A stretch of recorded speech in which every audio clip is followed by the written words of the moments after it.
This lecture, the Hellenistic age up to the Herodian age, will cover about a period of 250 to 300 years. From the end of the period that we discussed in the previous lecture, the close of Nehemiah and Ezra's, a period, we have here two essential developments. On the one hand, in the Jewish world, a development of the oral Torah in the form of the Zugot, the time of Anshe Knesset Agdola, leave behind a very important tradition of learning, of studies, that are going to ultimately end up being the authors of the Mishnah. And on the other hand, in Israel, a succession of high priests, who actually are the ones who are going to be the titular.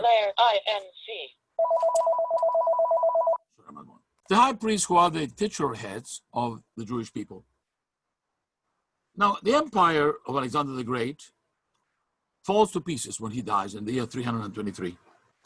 His principal generals quarrel fiercely among themselves for the control of the whole or some fragments of the empire. Ptolemy, one of the generals, seizes Egypt, and they are the control also of Judea. And they're generally tolerant rulers. In fact, one of the members of that dynasty, Ptolemy Philadelphus, who lived in the 3rd century for the Common Era, had built that beautiful library in Alexandria in honor of Alexander the Great. And in that place, he wanted to have a Bible. So he translated the Bible into Greek. 70 elders sent from Jerusalem, what is called today the Septuagint. Septuagint is a very important document because it is the way in which the Bible is conveyed to the world. Eventually, the Bible is also translated into Latin, the Vulgate, and also that becomes the way that the Bible becomes known to the Gentile world. Now, so in Egypt, we have a Jewish community, a very important Jewish community. In fact, not only in Cairo, Alexandria, but also in the south is a colony of Jewish soldiers. Interestingly enough, the Jews were known to be fierce soldiers. So they were contracted to build a colony in the southern part of Egypt by the falls called Elephantine. And we found documents now called the Papyri of Elephantine that tell us a little bit of the story of this colony of Jews living far away from Jerusalem, writing letters to the high priest and trying to get halacha, what the Jewish law would say about one matter or another, requesting matzah, and so on. So the Jews are living in Egypt, as well as they are in Mesopotamia. But in Judea, the situation now changes when the Ptolemies are replaced by the second general who takes over the empire from Alexander, a section of Syria called Seleucus, and that caused the Seleucid dynasty. Antiochus the Great conquers Judea and becomes now the controller of Judea. In the year 175, Antiochus IV, called Epiphanes the Glorious, ascended the throne. He had been born in Athens, and he was intensely proud of the Greek heritage and admired Greek culture. So he wants to introduce the standards of Greek life to the Jewish people. And so he begins the process of forbidding, first of all, building Hellenistic style, a gymnasium, which was an abomination in the Jewish eyes, where young men exercised naked. Greek names became very common: Alexander, Aristobulus, Hyrcanos, and so on. And the high priests were becoming also in many ways also Hellenized. And as the Jews, one part of the Jews becoming Hellenized, the other part of the Jews became more conservative, more religious. They admired the rabbis, they admired the Tanaim. And over time, the Greeks started to sense that the Jews were resisting Hellenization, and they started to want to give it by force. So the courts of the temple were thronged with Greek soldiers. They were performing heathen, pagan rites.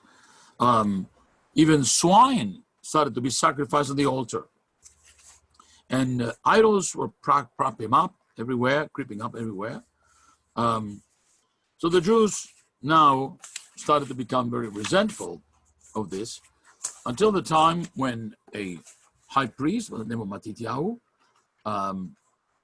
refused to bow to one of the idols, creating the revolution called of Hasmonean.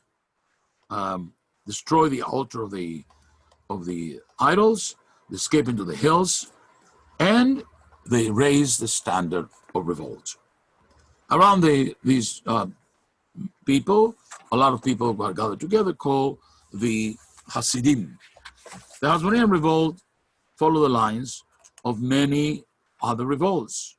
The rebels were in the fields, trying to create guerrilla attacks, ambush the armies, and every time that they defeated the armies, they got more training and more confidence and more munitions.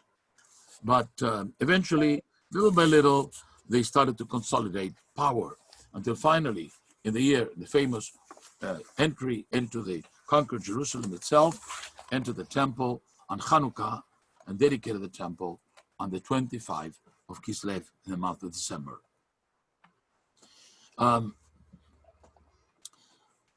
This attack against Judaism by forbidding the Brit Milah, Shabbat, the holidays, Rosh Chodesh, and Kashrut was an attack on Jewish tradition, a Jewish pride. And now the famous story that the Hellenists who lived at that time, they were the Jews. Who said Excuse, that what year? Can you now give the us Jews a time frame were on the year? considered to be old-fashioned, and they were not no longer keeping up with the times.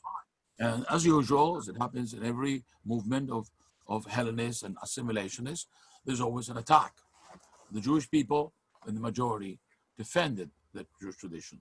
The year of the revolution was the year 168 before the Common Era. That's the time they come into Jerusalem. And the famous stories of resistance, that's the time when we have the story of Hannah and her 7 children who are forced to bow to the idols or they will be killed. And she offers each one of her children, and the children die, Al-Kiddush Hashem, until finally, before she dies, she says, tell Abraham that he intended to sacrifice 1 son, but I sacrificed 7 sons. The revolt of the Jews set a precedent in the world history, in human history. The ability of people, the desire of people, not to give in, to be able to stand up to what they believe was their own right. There were 5 sons. The most famous of them was Yehuda Maccabee. Maccabee, probably because it had a hammer, that worked with a hammer. And in the year 165, Judah enters the temple, Hanukkah, the 25th of Kislev, and is able to have some control over the country. I want to point out briefly, if I may, as you know, that in many ways, the coins teach us a great deal about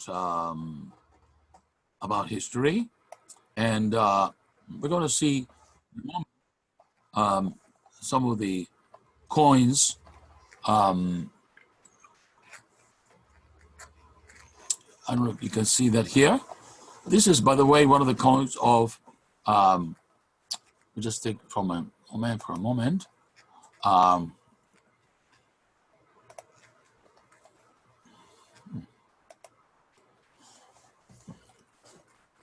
Well, I'm not able to show you all of the coins, but this is one of the coins of Antiochus Epiphanes, who one of the kings of Syria.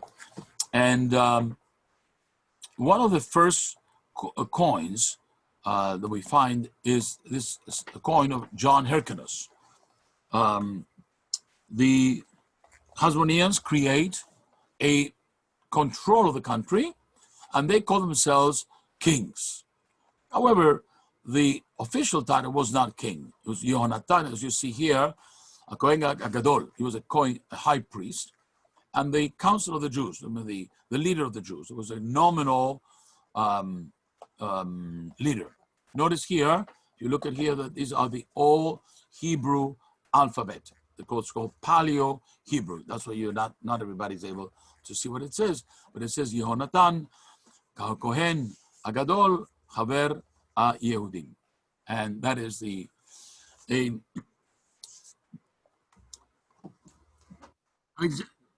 John Hyrcanus becomes, of all the kings of the Hasmoneans, perhaps the most important one. I want to point out quickly the importance of this king. John Hyrcanus, who was called, or Yochanan, begins a period of national expansion. An incredible story is going on here, where the Hasmonean kings are able to have a powerful ability to control and to expand the borders of the country. So, in fact, at one point, these kings, and particularly John Hyrcanus, who reigned from the year 133 to about 104, for about 30 years, he created a military campaign expanding the boundaries of Israel all the way to the coast, all the way to Egypt, all the way to Syria and the Transjordan, and he was succeeded by his brother, Alexander Yaneus, and Alexander Yaneus is also a very powerful king who controls large portions of the country and large portions of the empire, the Hellenistic Empire. In fact, they even wanted to have, they had some ambitions of expanding into the sea, because in some of the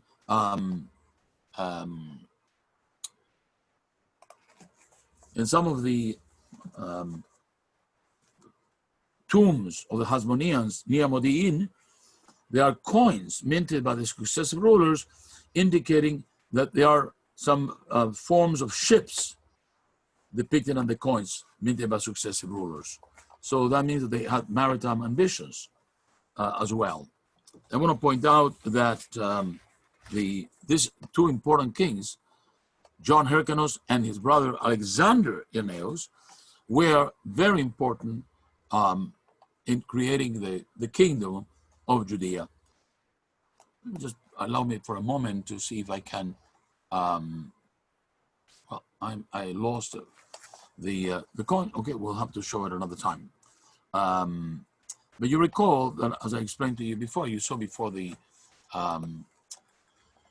coin in which Alexander Yaneus is actually called the king. If I may just for a moment. We're familiar. I mean, as Alexander Yaneus dies, is succeeded by Shlomit Alexandra, his wife, and showing the high status of women in Jewish life at that time. When she dies, and she was a sister of Shimon ben Shetach, having tried to make peace between the Hellenizers, the kings, and the Pharisees, the Tanaim, the two sons are fighting to see who will succeed her. The two sons are Hyrcanus and Aristobulus. At that time, unfortunately, as they're fighting with one another, a man comes around in the area from Rome called Pompey the Great. And as you know, one of the brothers invites Pompey to come and help him, and that actually becomes the end of the exceptional period of complete independence which the Hasmonean kingdom had enjoyed since the days of the Hasmoneans and the Maccabees. Pompey entered Jerusalem the year 63, and at that time, all of this, Rome becomes the controlling element of Israel through the hatred or fighting between the brothers. Another example, how Sinat Chinam, the hatred of the brothers between ourselves, can bring us to such destruction. I want to tell quickly a little about the story of Rome, since we mentioned Rome. According to the tradition told in Virgil's Aeneid, Aeneas, one of the survivors of Troy, flees Troy, and finally enters and founds the city of Rome. Famous story of the twins Romulus and Remus, who are nursed by a she-wolf. According to the rabbis, these are descendants of Edom, of Esav. So they are military, they're cruel, and although they inherit the Greek culture, they are essentially a very strong military power. And that is what's happened. We are now in the control of the Romans. In the year 49, Caesar crosses the Rubicon. Pompey, unfortunately, goes to the eastern part of the empire. And now the Jews are fighting to see who is going to control Judea. The two kings, the two Antipater, Aristobulus, and Hyrcanus, the sons of Alexander the Jannaeus, become irrelevant.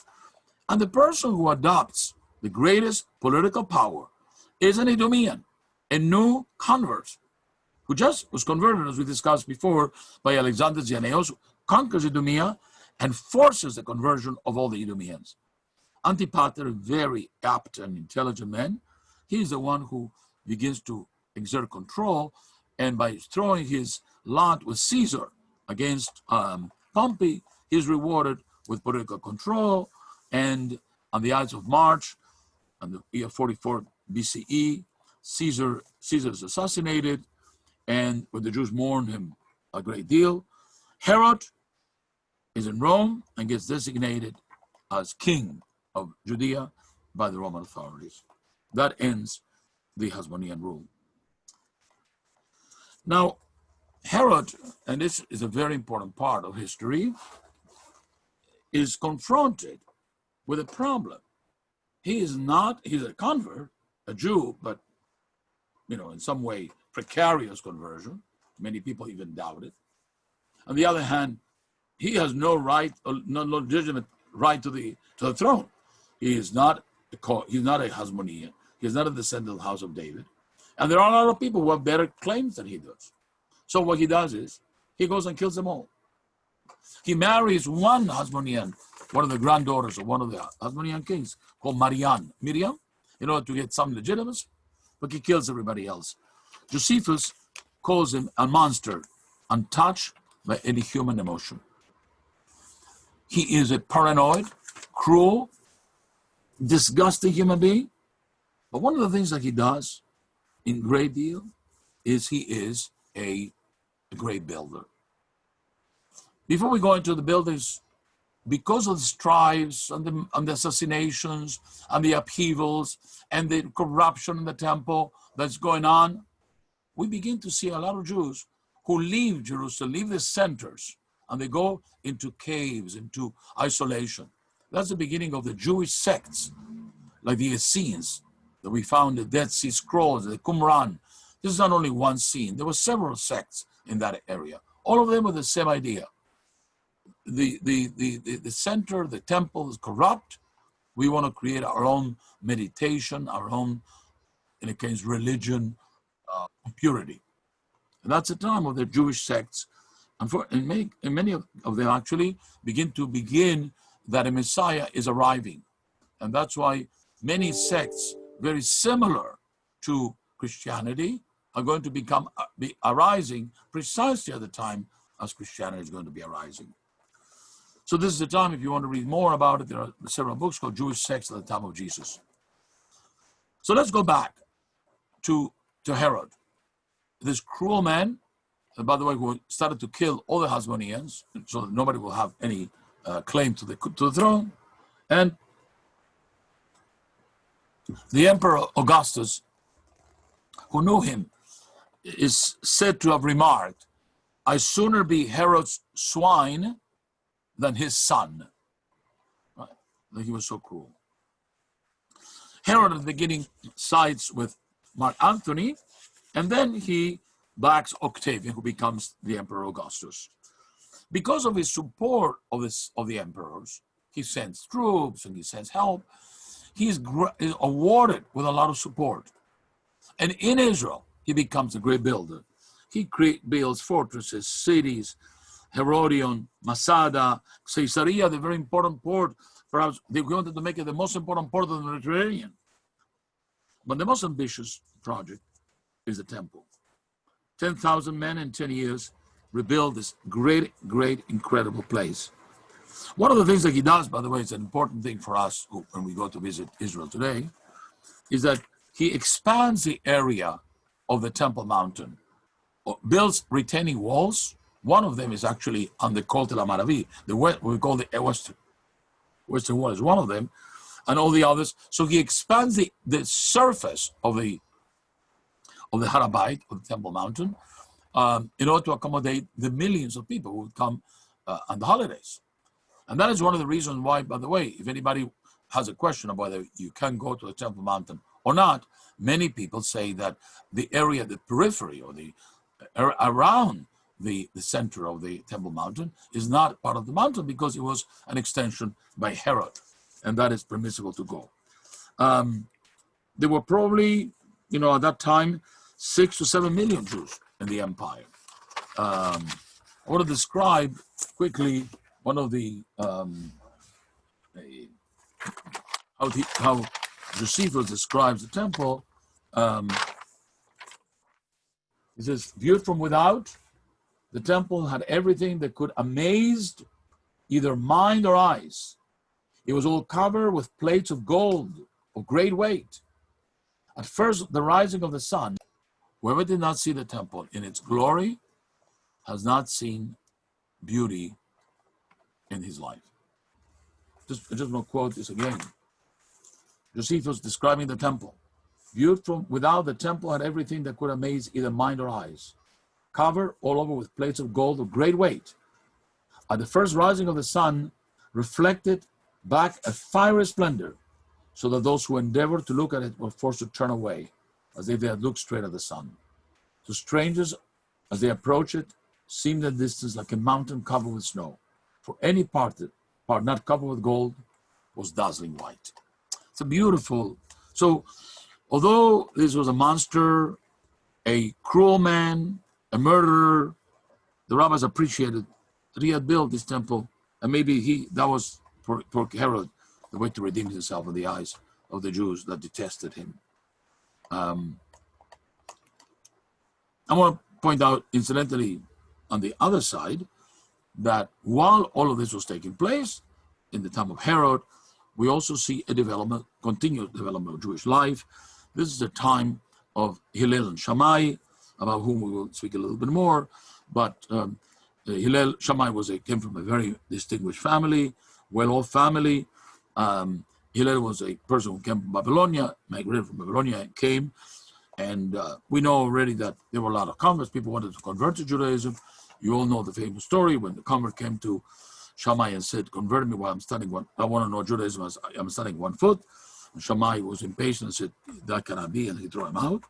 Hillel said, on the contrary, I'll teach it to you anyway. Just whatever is hateful to you, don't do unto your neighbor. And the famous stories of the beautiful stories of Hillel and Shammai, we will be able to discuss a little bit more about this further. But I want to continue. In the year 4, before the Common Era, Herod dies. So we have here an important development. I just want to review. The revolt against the Seleucids in the year 168 creates a period of independence that is highlighted by 2 great kings, Hasmonean kings, John Hyrcanus, Yohanan, and Alexander Dianaeus, Jonathan. Jonathan. So these 2 great kings create a kingdom as large and as vast as the time of David and Solomon. They are able to create a real independent Judean Jewish empire with a lot of control. I mean, they were related, they had embassies in Sparta and in Greece and in Rome and the Nabateans, and they were an international power. Unfortunately, in the year 63, two foolish brothers fighting with one another invite Rome to come into them, and Rome now becomes a controlling force. And from that time on, the beautiful independence of the Hasmonean kings is actually ending. As we saw earlier, that in the coin, the Alexander Yaneus actually calls himself the king. But the year 63, no more. When Herod becomes king for a period of time, and he does become king, he's always a Roman vassal. He's not really an independent person. Herod dies in the year 4 before the Common Era, and Judea becomes now directly a Roman province, governed by procurators. I want to talk briefly about two of his sons. In fact, one of his sons and one of his grandsons. One of his sons is Herod Antipas, who is the governor of the Galilee, so not in Judea, but in the north. He is the famous story that appears in the Christian literature as having his daughter Salome, who had apparently John the Baptist murdered his head presented in a platter. This Herod Antipas was a very disgusting man. And among the accomplishments, he founded the city of Tiberias in honor of the Emperor Tiberius, who was the emperor of that time. A grandson of Herod on the other side, called Herod Agrippas, obtains also the title of king. He was a friend of Caligula, and he is a good king. He's a religious man, according to many. In the Mishnah, it appears that this Agrippas would participate in the ceremonies of Sukkot and other ceremonies of the temple, and sometimes when it came time to speak about his Jewish ancestry, he would cry because he knew that his conversion of Herod had been suspect and doubtful and precarious. And the Mishnah says that the rabbis comforted him by calling him Agrippas, Achinu ata, you are our brother. You are our brother. And so we enter a period now of Rome in total control of the Jewish population, with the nominal kings who really have almost no power. The procurator is the ultimate authority. Anybody who maybe discussed the question of whether Jesus was put to death at that time, contrary to what the New Testament says, and the Christian tradition continues to narrate that the Jews assassinated and killed Jesus, that is nothing further from the truth, because the Jews have no power of execution. No, they were not the political authority. Only the procurator could do that.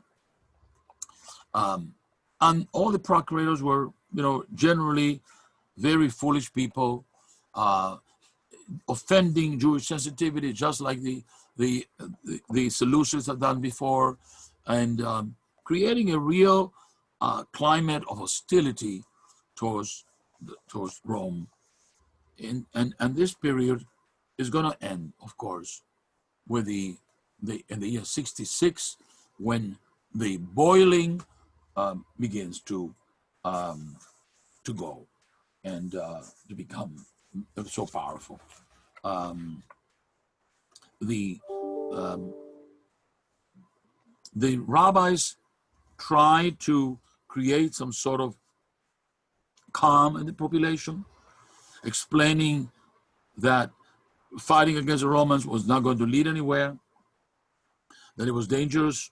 That was what's called the peace party. And eventually, unfortunately, they were not successful. More and more extremists, called the zealots, arose to take over to capture the imagination and the anger of the Jews. And little by little, this ended up in the revolt, in the Great Revolt. And I just want to point out that that this, the this Jewish homeland was a Roman possession. It was like any other province of the empire, and the procurator was everything. Jerusalem was deprived even the capital, the titular dignity of a capital. The seat of the administration was in Caesarea. The country was in a constant state of discontent, which flared from time to time into actual rebellion. But eventually, the one very foolish procurator by the name of Florus arrives in Israel the year 64, and now the peace that had been maintained only by treating the religious susceptibilities of the Jews with regard, now they were given complete disgust. Caligula, for example, had wanted to put an image of himself as a god in the middle of the temple, which fortunately was not followed. But some procurators continued to become insensitive. And finally, after the arrival of this very bad procurator in the year 64, Florus, he found Judea seething with discontent and anger. And instead of being a calming influence, his maladministration made things worse. And from time to time, he would kill Jews. He would bring the troops over. Sometimes they would even go to the Temple Mountain and enter the temple, even the Kodesh HaKodashim. They were totally disregarding Jewish sensitivity. And finally, in the year 66, the events that were happening in Jerusalem exacerbated, and now the Jews were set upon by the Gentile neighbors. They massacred. Racial riots started to go through Syria, through Egypt, and finally the Jews revolted. There was no alternative but to revolt. So a revolutionary government is set up in Jerusalem, and most of the people in control were these people who were the zealots. And the zealots are, in a way, the most powerful of all of them, of the people. And they are the ones who control the negotiations. And the Romans have no recourse but to attack and to bring peace, to calm to Jerusalem and to defeat the rebels. It is at that time that one of the leaders of the peace party, the famous Yochanan ben Zakkai, decides to leave Jerusalem. According to the rabbis, he leaves in a coffin because we would not be allowed to leave, but there were no death allowed, no funerals allowed in Jerusalem. So when he supposedly died, they allowed him to go out. From Jerusalem, he leaves with his students, and he greets the general surrounding the city, besieging the city of Jerusalem by the name of Vespasian, and he greets him by saying, "Hello, Emperor." And Vespasian says, "I am not the emperor." So Yochanan ben Zakkai say, "You will become the emperor." Immediately upon that moment, a news comes from Rome that he is the senator acclaimed him as emperor. Realizing that this man is a prophet, says, "Ask me whatever you want and I will give you." And he gives him the famous Yavne, a city near the coast, near Jaffa, where he there creates the continuation of Jewish learning, creating the first major academy that is going to become the paragon, the epitome of what is a yeshiva. With all the rabbis, with all the independence, he's granted this by Vespasian. But the war continues, and the war starts from the Galilee, where the Romans defeat the Jews in the north, in the Galilee. The famous story of the fortress of Gamla, where Jews, when they see that they're surrounded, decide to commit suicide.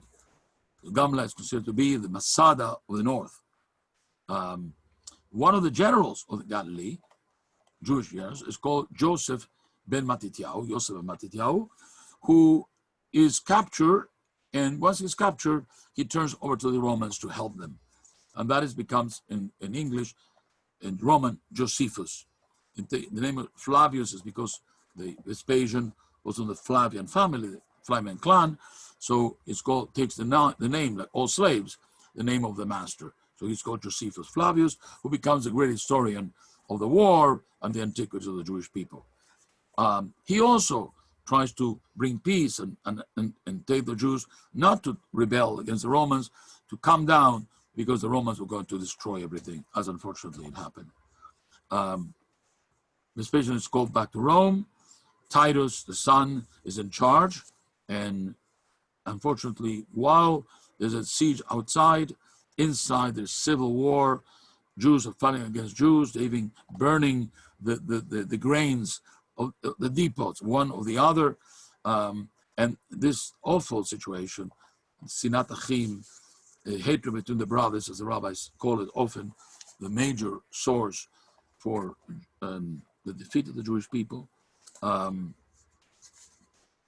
the horrific slaughter that happens inside the Jerusalem until finally the temple is burned, and the Romans produce a coin called Judea Capta. Judea has been captured to celebrate, commemorate such a great victory. The Romans were really in trouble. That rebellion was so costly.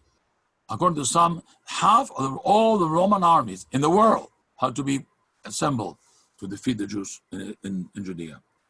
The capture of the temple was very important to the Romans for two reasons. One of them is that they are able to celebrate by capturing all these legendary items of the temple, including the menorah. This capture is celebrated and depicted in the famous Arch of Titus in the city of Rome. We see the menorah carrying. The Jews were taken as slaves. Another reason is that all the gold that they take from the temple is going to serve the Romans in creating probably the Colosseum. According to some archaeologists and historians, the Colosseum had an inscription that the Colosseum was created by Titus, with the money from capture from Judea. So, although this inscription has disappeared, archaeologists have been able to recreate it, but it's called phantom epigraphy. And in any case, it's fascinating to think the Colosseum was actually built, in the years following the destruction of the temple.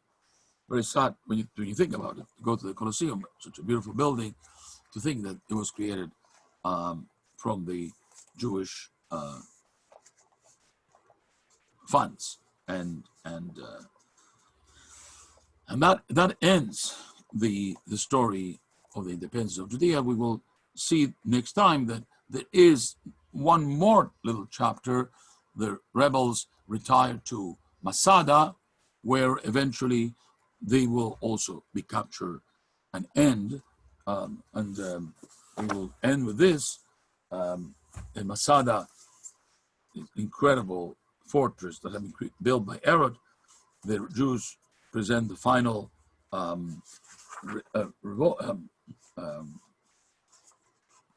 in the year 73, and the people in Masada commit suicide.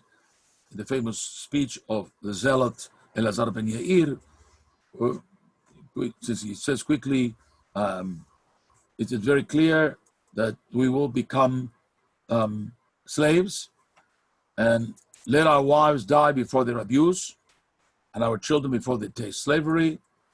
So, and after we've slain them, let us bestow this glorious benefit upon one another mutually, and preserve ourselves in freedom as an excellent funeral monument to us. Of course, the suicide is forbidden by Jewish law, and their action were not sanctioned by Jews. Nevertheless, it becomes an incredible story of Jewish heroism. And so it ends. Now the Jews are a people without a country. There's no more temple. Rome is ruled over Palestine, and we're going to see a period of time from the year 73 on to the revolt of Bar Kokhba a few years later, and slowly the erosion of the Jewish holding to the land of Israel that ultimately is going to end up with an exile that is going to last 2,000 years.